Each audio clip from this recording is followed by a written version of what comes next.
자, 오늘은 본문 말씀을 중심으로 지금 동행을 시작하세요. 뭘 시작하라고요? 동행을 시작하세요. 이런 제목으로 하나님의 말씀 증거하도록 하겠습니다. 여러분들에게 누군가 찾아와서 달리기 참 잘하시는데 달리기 선수로 한번 뛰어보시죠. 이렇게 요청을 합니다. 선택권이 있어요. 100m 달리기 선수가 될 것이냐, 200m 달리기 선수가 될 것이냐, 아니면 마라톤 선수가 될 것이냐.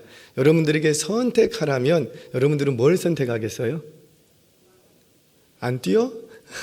뭐 그러실 분도 계시겠죠. 하지만 100m, 200m, 마라톤 셋 중에 하나는 반드시 뛰어야 돼. 그러면 뭘 뛰고? 마라톤? 저도 저에게 물어본다면 저는 100m 뛸 거예요. 100m. 왜? 100m는 제가 달리기를 잘해서가 아니라 100m 정도는 죽을 힘을 다해서 뛸 용의가 있어. 100m만 뛰면 되니 죽을 힘을 다해서 뛸 수 있어. 200m까지도 저 어찌하면 뛸 수 있어. 제가 1등은 못하더라도 200m라면 그래도 내가 최선을 다해서 달려볼 용의가 있어요. 그런데 마라톤은 어떨까요? 42.195km를 뛴다는 것은 이거 쉽지 않아. 저에게 만약에 뛰라고 그러면 저는 어떻게 할까요? 죽으면 죽었지 못 뛴다고. 나는 뛰려고 신용도 안 할 거예요. 왜? 그 42.195km를 나는 뛸 자신이 있다 없다? 없다. 내 수준을 알아. 난 절대 못 뛰어. 한 3km, 4km 뛰다가 막 그냥 뒤로 넘어질 거예요. 신앙도 좀 그런 것 같아요. 예수님 만나고 한 해 잘할 수 있습니다. 예수님 만나고 2회 잘할 수 있습니다. 하지만 하나님이 부르시는 그날까지 한결같이 믿음의 경주를 잘한다는 것은 결코 쉬운 일이 아니라는 거예요. 하지만 우리는 누구든지 저와 여러분들 끝까지 달려가고 싶지 않으세요? 아닌가? 누구라도 예수님 만났으면 나도 끝까지 달려가고 싶다고요. 이왕의 신앙생활 하면서 한 해만 하나님의 임재를 경험하는 것이 아니라 날마다 주님 앞에 설 때까지, 나 부르시는 그날까지 날마다 하나님의 임재를 경험하며 하나님과 동행하는 믿음의 사람이 되고 싶어 해요. 아멘이세요? 그런데 그게 마음 같습니까? 마음 같지 않더라고요. 자, 그런데 오늘 본문을 보니 무려 300년을 하나님과 동행한 인물이 등장을 합니다. 누구라? 에녹. 어떻게 에녹이라는 인물은 300년을 중단 없이 하나님과 동행할 수 있었을까? 그 시대는 하나님과 동행하기가 참 좋은 시대였는가? 그렇지 않았답니다. 유다서를 보면 에녹이 하나님과 동행하던 때를 얘기하고 있는데 동행할 만한 상황이 아니었대요. 무려 경건치 않은 이라는 단어가 4번이나 등장할 정도로 그 시대는 경건치 않은 타락한 시대였다라는 거예요. 그런데 그 경건치 않은 타락한 시대 속에서 무려 몇 년 동안이나 300년을 하나님과 동행하더라는 거예요. 그러면 그가 경건치 않은 그 세상을 등지고 기도원에 가서 혼자 살았는가? 그것도 아니랍니다. 그저 성경은 자녀를 낳으면서 300년을 살았다라는 거예요. 무슨 말이에요? 일상 속에서, 그 경건치 않은 세상 속에서, 그 타락한 문화 속에서 자신의 일상을 떠나지 않으면서도 하나님의 임재를 경험하고 하나님과 동행하더라는 거예요. 그럼 우리도 에녹처럼 하나님과 동행하고 싶은데 어떻게 해야 하나님과 동행할 수 있을까? 오늘 본문 속에서 그 동행의 원리를 발견하고 오늘부터 하나님과의 동행 첫날이 되시기를 주의 이름으로 축원합니다. 사실은 오늘 이게 조금 설교 분량이 많아요. 그래서 이거 다 하면은 점심에 밥도 못 먹을 것 같고, 그래서 오늘 앞부분을 오늘 하고 나머지 뒷부분을 다음 주에 하도록 하겠습니다. 이 말은 뭐예요? 다음 주에도 잘 들어야 된다. 그래서 오늘 본문을 2가지의 시점으로 볼 겁니다. 하나는 동행의 시작이라는 시점으로 하나를 보고, 하나는 동행할 수 있는 조건에 대해서 하나를 볼 거예요. 그래서 오늘은 그 앞부분 동행의 시작을 관하여서 시작이라는 관점으로 오늘 본문을 이제 해석해 가도록 하겠습니다. 자, 오늘 본문을 보니 에녹은 하나님과 300년을 동행하는데 분명하게 동행을 시작한 때가 있었답니다. 이때부터 동행을 시작했다라는 거예요. 성경을 보겠습니다. 21절, 22절 말씀 같이 한번 읽겠습니다. 시작. 에녹은 무두셀라를 낳았고 무두셀라를 낳은 후 300년을 하나님과 동행하며 자녀들을 낳았으며. 아멘. 오늘 은퇴식이 예배 후에, 설교 후에 있기 때문에 오늘 짧게 진행을 하겠습니다. 히터 좀 조금만 꺼주시겠어요? 짧게 진행할 테니까는 잘 쫓아오시기 바랍니다. 자, 이 아담의 7대 손이었던 에녹은 그 이름이 하나크라는 단어에서 이제 어원에서 파생이 됩니다. 이 하나크라는 단어가 어떤 단어냐면 가르치다 또는 전수하다 또는 선생님 이런 뜻을 가지고 있어요. 그러니까는 에녹이라는 인물은 후대에게 무엇인가를 가르치는 삶을 살았다는 거죠. 가르치는 삶, 전수하는 삶을 살았다는 거예요. 도대체 이 에녹은 뭘 가르치는 삶을 살았을까? 성경을 들여다보니까 바로 하나님과 동행하는 법, 하나님과 동행하는 삶이 뭔지를 가르치는 삶을 살았더라는 거예요. 자, 그런데 우리가 주목하고자 하는 것은 그 하나님과 동행을 시작했던 분명한 때가 있답니다. 때가. 그가 언제부터 하나님과 동행했는가? 바로 무두셀라를 낳고 나서부터 300년을 동행하게 됩니다. 그러니까 무두셀라를 낳기 전 65년은 하나님과 동행했다 안 했다? 안 했다라는 거예요. 그러면 뭐하고 살았을까? 그 경건치 않은 시대 속에서, 그 타락한 문화 속에서 보통 사람들이 사는 그런 삶을 살아갔다라는 거죠. 그러다가 무두셀라를 딱 낳고 나서부터 그때부터 몇 년 동안 300년 동안 하나님이 부르시는 그날까지 하나님과 동행하는 삶을 살았어요. 여러분, 하나님과 동행하면은 특징이 하나가 있는데 하나님의 임재를 경험합니다. 하나님의 눈치를 보게 되고 하나님의 호흡이 느껴지고 터치가 느껴지고 숨결이 느껴지는 거예요. 자, 그러면 도대체 무두셀라를 낳았을 때 무슨 일이 있었을까? 도대체 무슨 일이 있었길래 하나님과 동행하는 삶을 살았을까? 자, 우리는 에녹의 아들의 이름을 무두셀라라고 지은 것에서부터 개연성을 가지고 추적해 갈 수가 있습니다.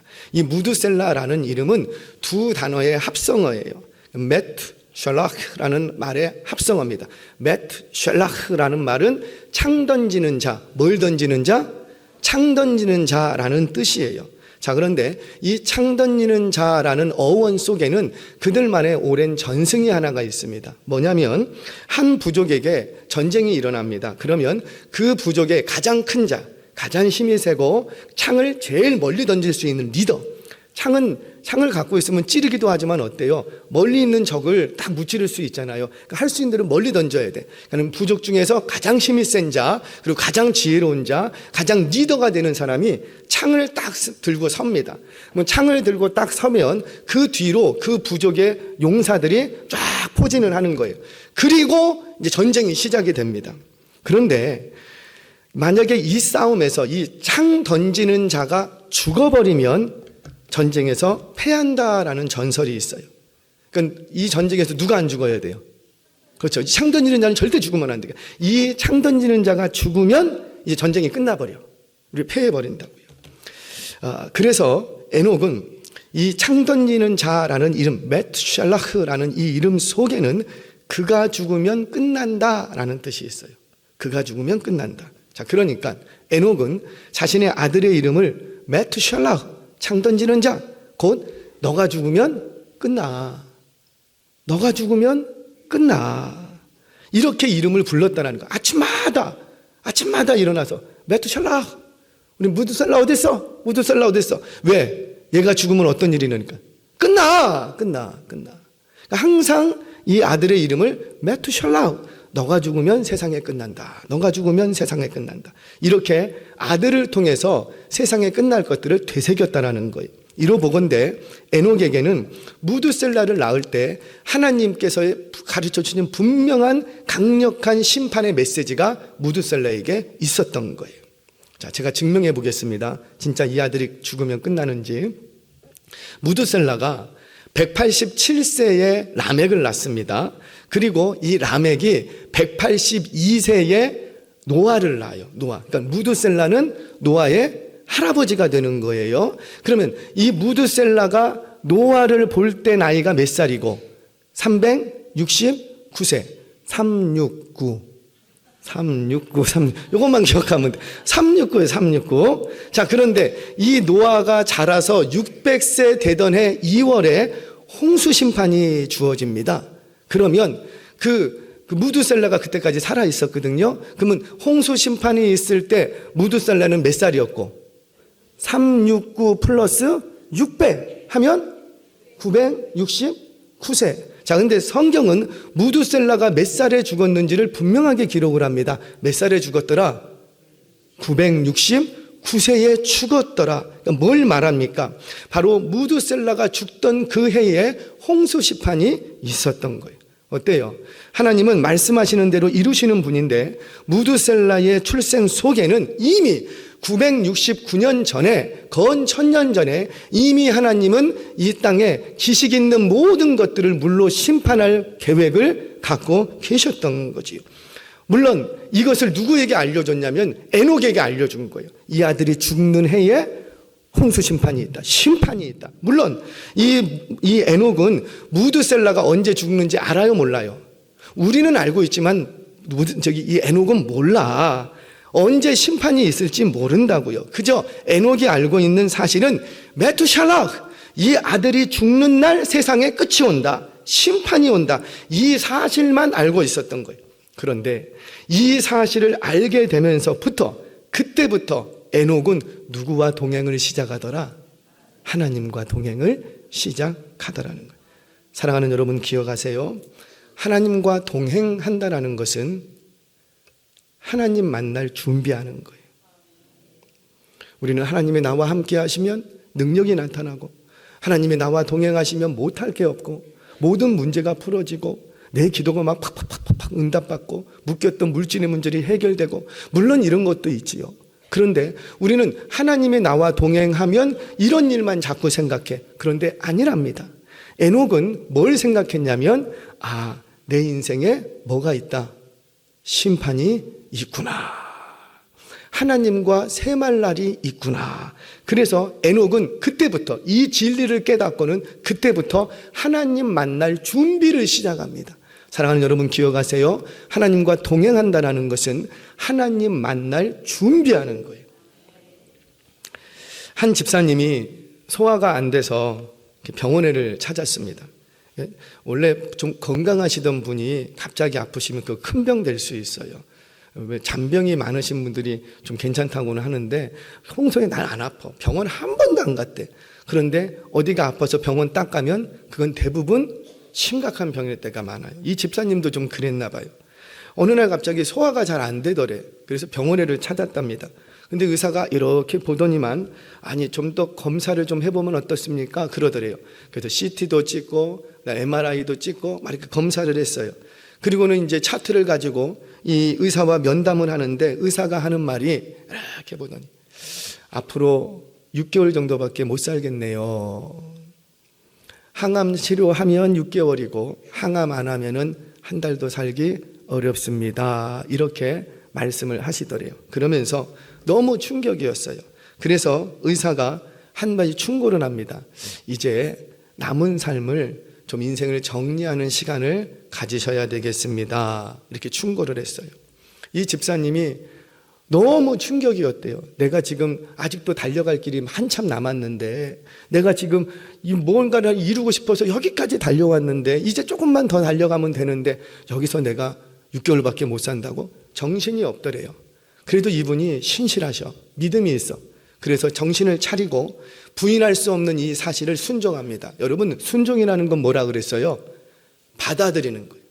내가 어찌할 수 없는 건 그냥 받아들이는 거예요. 받아들이면 편해집니다. 우리가 왜 불편해지냐면 받아들이지 않으려고 하니까 불편한 거예요. 자, 그리고는 의사의 말대로 하나하나 자신의 삶을 정리하기 시작합니다. 제일 먼저 찾아간 곳이 부모님이었대요. 부모님께 그동안 감사하다고 고맙다고 말씀드리지 못한 게 너무 죄스럽고 창피하고 너무 미안해서 진심으로 부모님을 찾아뵙고 감사합니다. 인사를 드렸대요. 낳아주시고 길러주시고 돌봐주시고 지금도 새벽마다 기도해 주시는 엄마 아빠 고맙습니다. 고맙습니다. 그리고 이제 문득 생각나는 게 후회했던 후회스러운 일들이 생각나더래요. 그동안 마음 아프게 하고 상처 줬던 사람들이 하나 둘씩 떠올랐대요. 그래서 그들을 찾아가서 한 사람 한 사람 죄송하다고, 미안하다고, 내가 본래 그런 사람 아닌데 내가 왜 그때 그렇게 했는지 나도 제정신이 아니었나 보다고, 정말 미안합니다, 마음 아프게 해서 죄송합니다, 그렇게 용서하는 마음을 좀 구하고 전했대요. 자, 그리고는 그동안 또 문득 생각이 나는데, 그동안 너무 바쁘고 너무 먹고 살기 힘들다고 형편이 어려운 형제들이 있었는데 좀 손 내밀 때 나도 힘들다고 하면서 외면했던 것들이 생각이 나더래요. 그래서 안 되겠다 싶어서 최소한의 장례 비용만 딱 남기고는 재산을 정리합니다. 그리고는 어려운 친척들에게 돈을 나누어 주고 이렇게 사랑을 나누어 줬어요. 그래서 그런지 한 6개월이 지났는데 안 아파. 이게 병이 더 진전이 되어야 되는데 병이 진전이 되지 않고 아무렇지도 않은 거예요. 그래서 병원을 딱 찾아갔어요. 그랬더니 의사가 하는 말, 죄송합니다, 분명히 그때는 있었는데 이게 분명히 심각했는데 아무리 찾아봐도 지금은 보이지가 않네요. 제가 잘못 봤, 분명히 그때는 있었습니다. 그런데 지금은 사라졌습니다. 이렇게 얘기를 하시더래요. 이거 행복한 거예요, 나쁜 거예요? 와, 그런데 그때부터 주변 사람들이 전화가 오기 시작해요. 이제 어떡하냐고, 그 있던 재산 다 나눠줬으니 이제 어떻게 하냐고, 이제 어떻게 하면 좋냐고, 그 병원 의사를 소송으로 상대로 소송이라도 좀 해야 되지 않겠냐, 어떡하냐고. 그랬더니 이 집사님이 그때 했던 말이 이렇습니다. 지난 6개월 동안 나는 처음으로 나의 삶을 진지하게 살았습니다. 그렇게 행복하게 지낸 적이 없었습니다. 매일매일 하나님 만날 준비를 하며 하나님께 회개하고 잘못된 고리들을 하나하나 풀어갔던 지난 6개월이 너무 행복했습니다.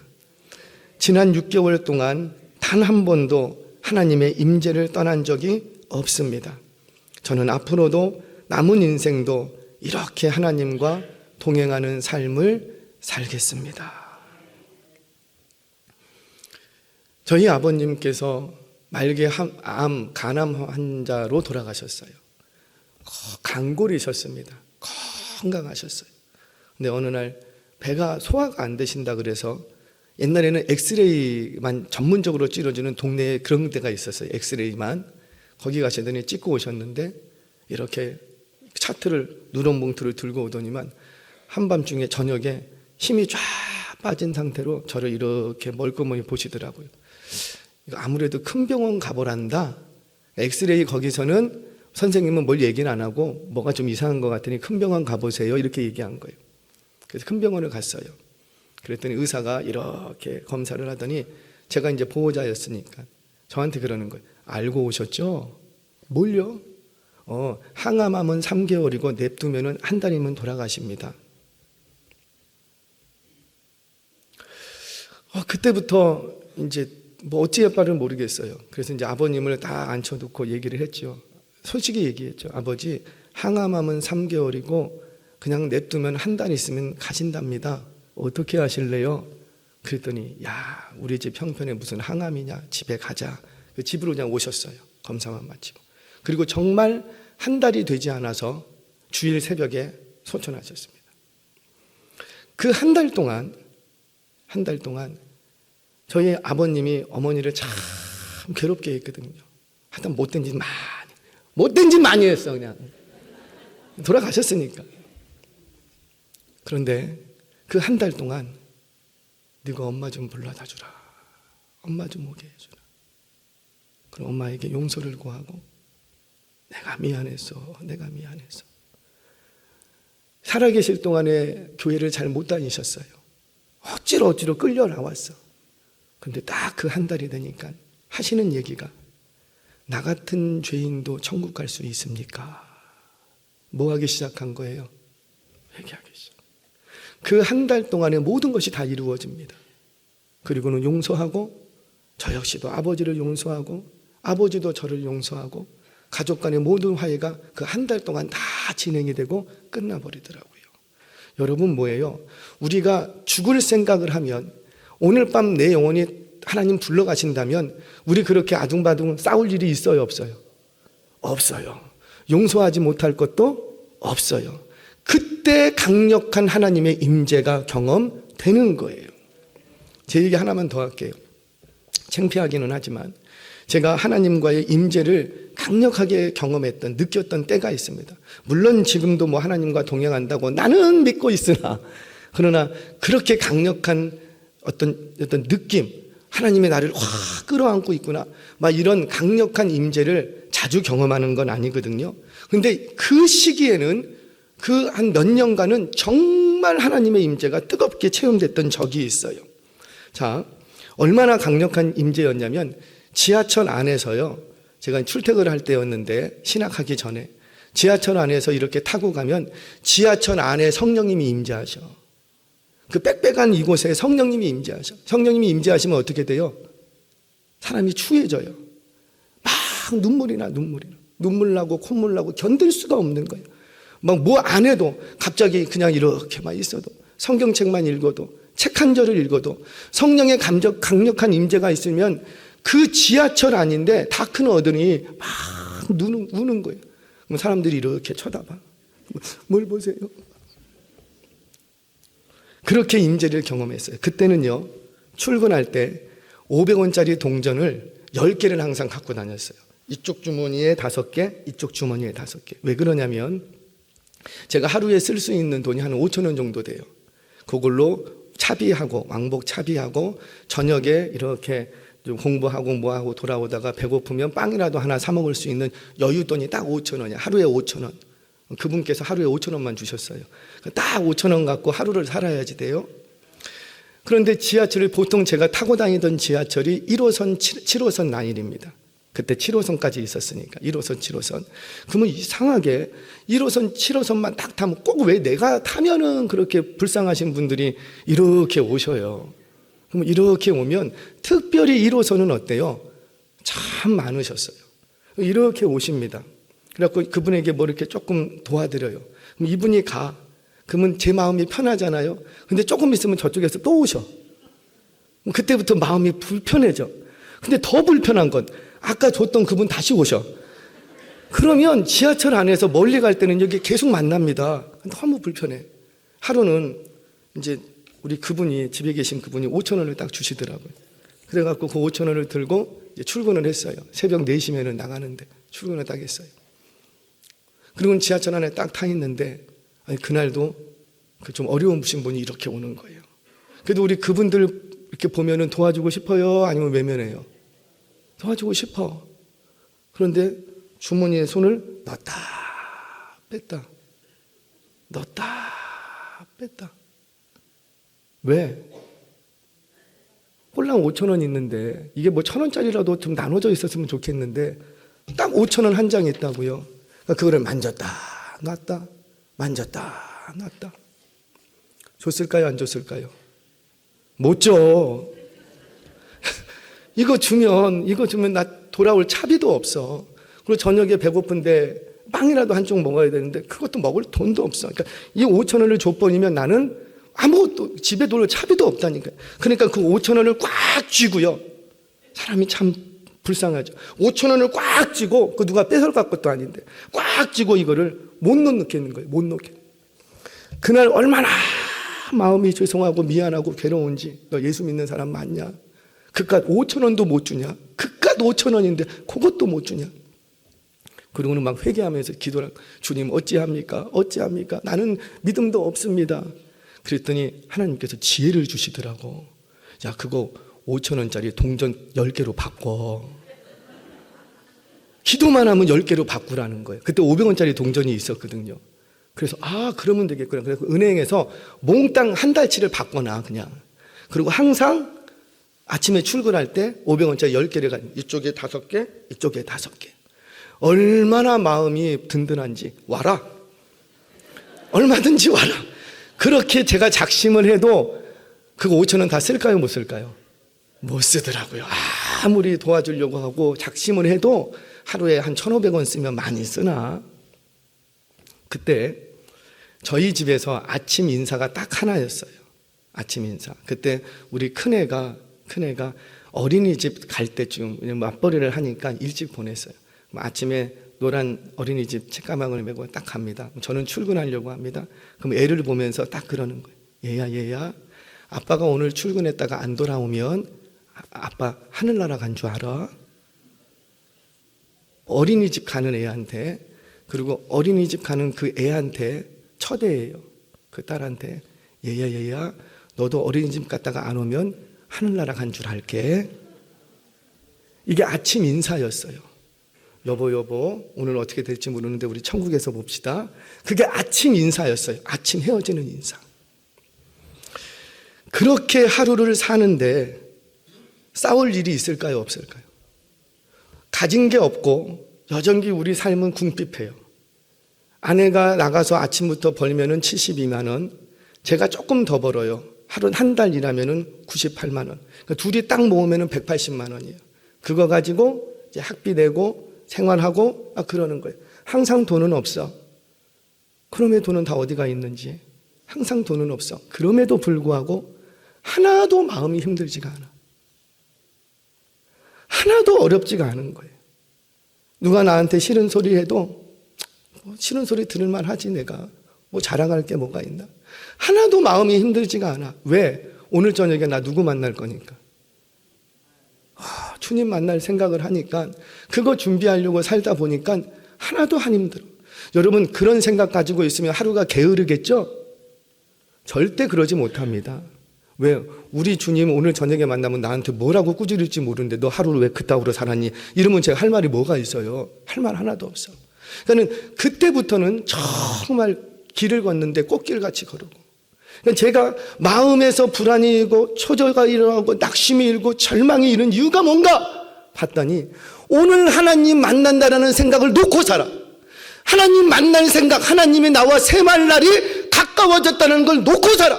놓고 사니까 그때부터 뭐 하기 시작하냐면 염려가 올라오고 근심이 오고, 저 사람이 왜 나한테 저렇게 미운 소리 하나, 왜 나한테 저렇게 비방하나, 자꾸 그 사람이 자꾸 보이고 미움만, 분노가 막 일어나고. 왜 그런 거예요? 오늘 내가 하나님 만난다고 생각을 안 해. 하나님 만날라는 저 멀리 있다는 거. 우리 청년들 기억하셔야 돼요. 성경은 청년들에게 뭐라고 얘기하느냐? 이거 조심하래요. 이거 청년의 날에 창조주 하나님을 기억하라. 무슨 말이에요? 너에게 생명을 주신 하나님을 기억하라는 것. 그 생명을 주신 하나님을 기억한다는 것, 곧 너의 생명을 취하실 하나님이 계시다라는 것. 그거 기억할 때 우리는 하루를 하나님과 동행할 수 있다고 합니다. 말씀을 정리합니다. 그래요, 우리가 신앙생활하면서 왜 하나님의 임재를 경험하지 못하고 왜 하나님과 동행함을 느끼지 못하는가? 하나님 만나려면 아직 멀었다라는 거예요. 하나님 만나려면 우리 솔직히 오늘 밤에 우리 불러가도 전혀 이상하지 않잖아요. 요즘 시대에 뭐가 그렇게 이상합니까? 이상하지 않잖아요. 그럼에도 우리는 마음 한편으론 하나님의 날 찾으실 때는 아직 멀었다고, 내가 하나님 앞에 갈 때는 아직 멀었다고 나는 그렇게 생각하는 거예요. 만약 오늘 밤 하나님께서 내게 결산하러 오신다고 한 것이 확실하다면 오늘 그렇게 싸우겠습니까? 뺏겠습니까? 헐뜯겠습니까? 움켜쥐려고 하겠냐고요. 나 너에게 믿음 줬다. 왜 너 믿음 준 줄 아니? 세상에서 그 믿음을 사용하라고 내가 믿음 줬다. 그런데 너 그 믿음 얼마나 사용했니? 얼마나 믿음을 남겼니? 나한테 세말 날이 있는데 그 내가 너에게 그 세말려고 너 믿음 줬는데 그 믿음 너 세상에서 사용했니? 얼마나 많은 이윤을 남겼니? 우리하고 세말 날이 있다는 거예요. 세말 날이. 그 세말 날은 아무도 피할 수가 없답니다. 오늘 밤 주님 오시는데 그것만 우리가 기억해도 오늘부터 하나님과의 동행을 시작할 수가 있는 거예요. 그래요, 우리는 언제 주님을 만날 수 있는지 알지 못합니다. 그런데 분명한 것은 어제보다 오늘 주님 만날 날이 가까워진 건 사실이에요. 오늘 언제 주님이 나와 세말지는 모릅니다. 그러나 분명한 것은 작년보다 올해 주님과 세말 날이 가까워진 것만은 사실인 거예요. 그렇다면 오늘 하루를 어떻게 사시겠습니까? 이 말씀 앞에 하나님 앞에서 결산할 때가 다가온다는 것을 인식하고 하나님 만날 준비를 할 때 비로소 동행이 시작됨을 믿으시기를 바랍니다. 올 한 해 이 말씀 붙들고 누구를 만나든지 어떠한 상황 가운데 놓이든지 간에 주님 만날 날이 가까웠음을 알고 하나님 만날 준비를 하는 삶을 시작하셔서 하나님과의 행복한 동행을 오늘부터 시작하시기를 주의 이름으로 축원합니다.